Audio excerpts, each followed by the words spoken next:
आपल्या आजूबाजूला जे काही आहे, स्मार्टफोन, लॅपटॉप, गाड्या, या प्रत्येक आधुनिक उपकरणाच्या आत एक छोटासा पण खूपच शक्तिशाली घटक असतो. खरं तर सगळं काही त्यावरच अवलंबून आहे.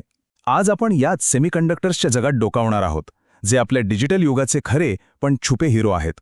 आता हा प्रश्न बघा, किती इंटरेस्टिंग आहे नाही का? म्हणजे चक्क सामान्य वाळू जी सिलिकॉनपासून बनते, ती आपल्या पृथ्वीवरच्या सगळ्यात स्मार्ट उपकरणांना पॉवर कशी काय देऊ शकते? या प्रश्नाचं उत्तर सेमीकंडक्टरच्या मूलभूत तत्वांमध्येच दडलेलं आहे. चला तर मग हे रहस्य उलगडूया. तर ह्या सगळ्याच्या मागे जो एक जादुई पदार्थ आहे, आधी त्याच्याबद्दलच जाणून घेऊया. अच्छा, तर सेमीकंडक्टर म्हणजे नेमकं काय? एकदम सोप्या भाषेत सांगतो. बघा, काही पदार्थ वीज सहज वाहून नेतात, जसं की तांब्याची तार, त्यांना आपण म्हणतो कंडक्टर. आणि काही पदार्थ वीज अजिबात वाहू देत नाहीत, जसं की काच, त्यांना आपण म्हणतो इन्सुलेटर. सेमीकंडक्टर म्हणजे या दोघांच्या बरोबर मधला प्रकार. ना पूर्ण कंडक्टर, ना पूर्ण इन्सुलेटर. इथे बघा, तिघांमधला फरक किती स्पष्ट दिसतोय. कंडक्टर करंटला मोकळी वाट देतो, तर इन्सुलेटर त्याला पूर्णपणे अडवतो. पण सेमीकंडक्टरचं वैशिष्ट्य काय, तर त्यातून वाहणारा करंट आपण आपल्या मर्जीप्रमाणे नियंत्रित करू शकतो, कंट्रोल करू शकतो. आणि हाच कंट्रोल किंवा नियंत्रणाचा गुणधर्म त्याला इतका खास आणि महत्त्वाचा बनवतो. पण मग हा कंट्रोल शक्य कसा होतो? यासाठी आपल्याला सेमीकंडक्टरच्या आतले जे मुख्य खेळाडू आहेत ना, त्यांना समजून घ्यावं लागेल. आणि ते आहेत इलेक्ट्रॉन्स आणि होल्स. या सगळ्या कथेच्या मुळाशी आहे सिलिकॉन. आता शुद्ध सिलिकॉनच्या स्फटिकात कसं असतं की प्रत्येक अणू आपल्या शेजारच्या 4 अणूंशी घट्ट मैत्री करून बसलेला असतो. त्यामुळे त्याचे सगळे इलेक्ट्रॉन्स या मैत्रीच्या बंधनात म्हणजे बॉन्ड्समध्ये अडकलेले असतात. ते सहजासहजी वीज वाहून नेण्यासाठी मोकळे नसतात. पण जेव्हा या स्फटिकाला बाहेरून थोडी ऊर्जा मिळते, समजा उष्णता मिळाली, तेव्हा एक गंमत होते. एखादा इलेक्ट्रॉन ती ऊर्जा घेऊन आपलं बंधन तोडून मोकळा होतो आणि निगेटिव्ह चार्ज घेऊन फिरायला लागतो. पण गंमत पुढे आहे.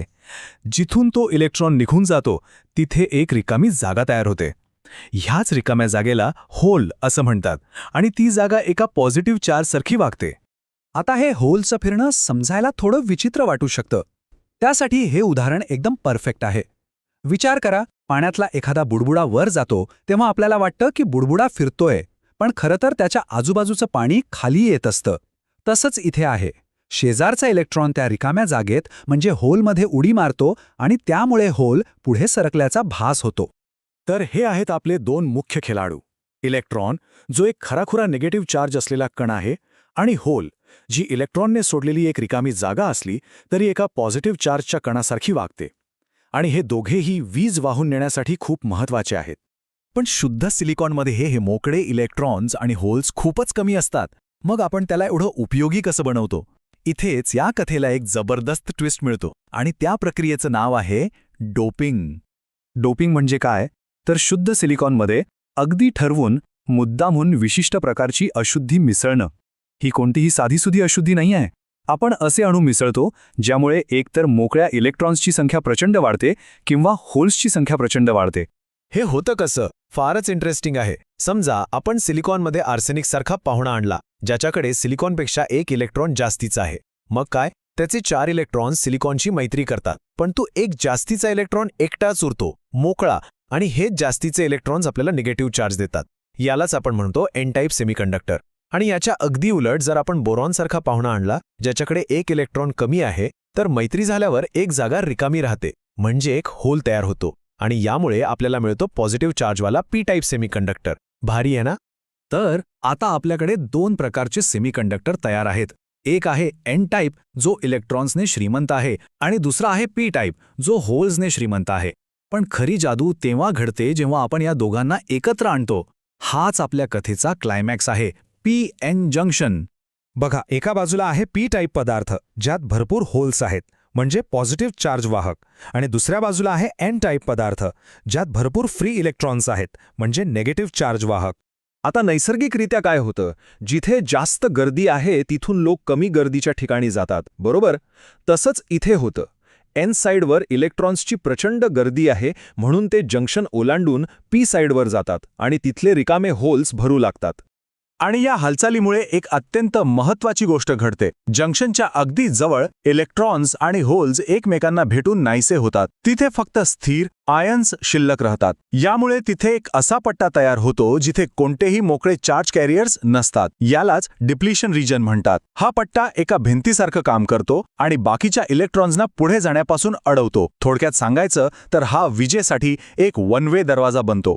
आणि महत्वाचा मुद्दा हा आहे की ही भिंत किंवा हा अडथळा आपोआप तयार होतो आणि प्रवाहात थांबून एक स्थिर समतोल निर्माण करतो.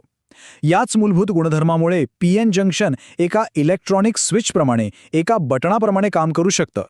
तर आपण साध्या वाळूपासून सुरुवात केली आणि एका सूक्ष्म इलेक्ट्रॉनिक दरवाज्यापर्यंत पोहोचलो. पण या सगळ्याचा अर्थ काय? हेच आपल्या संपूर्ण डिजिटल जगाचा पाया आहे, आधारस्तंभ आहे. चला, आपला हा प्रवास एकदा पटकन आठवूया. आपण सुरुवात केली शुद्ध सिलिकॉनपासून, मग डोपिंगच्या कलेचा वापर करून एन टाईप आणि पी टाईप पदार्थ बनवले आणि शेवटी त्या दोघांना एकत्र जोडून एक पीएन जंक्शन तयार केलं, जे एका मूलभूत इलेक्ट्रॉनिक स्विचसारखं काम करतं. हे फक्त ही एकच साधी रचना.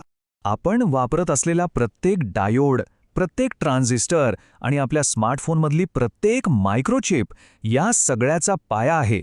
आपलं संपूर्ण डिजिटल जग अक्षरशः याच एका साध्या तत्वावर उभा आहे. तर हे जे साधे एकमार्गी दरवाजे आहेत ना, ही जणू आपल्या डिजिटल भाषेची अ, आ, ई अक्षरं आहेत. याच अक्षरांचा वापर करून आपण आजचं संपूर्ण तंत्रज्ञान लिहिलं आहे. प्रश्न फक्त एवढाच आहे की या वर्णमालेचा वापर करून आपण भविष्यात अजून कोणकोणत्या नवीन आणि अद्भुत कहाण्या लिहिणार आहोत.